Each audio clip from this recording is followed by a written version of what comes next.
Hey everyone! In this video, I'll show you how to make an order form on Google Forms. First, go to Google Forms on your browser or click the Google Apps icon on your screen. Find Google Form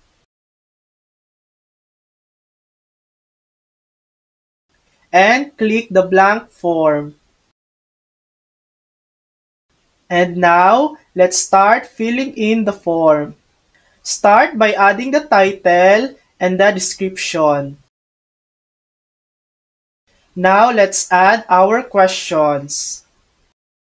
And now, I've already added the questions regarding my product and the contact information for the customers. You can write a note in the form that says, "We will compute your total and contact you for confirmation. Payment methods accepted, GCash and bank transfer." If you want to accept payments directly through the form, you can explore ads-on like Payable Forms or FormPay, which support PayPal and other gateways. To make your form look more professional, add your brand colors and logo. Change the theme, choose a clear, easy-to-read font. Then go to Settings and update email notifications to get alerts when someone fills the form. Response limit if needed.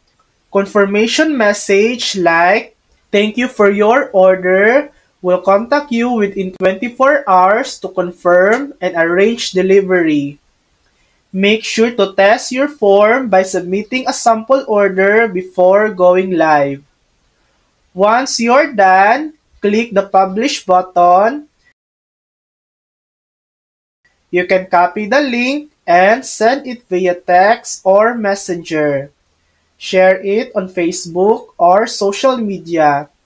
Embed it on your website. Responses will go into a connected Google Sheet so you can easily track your orders. And that's it. That's how to make an order form on Google Forms. Thanks for watching!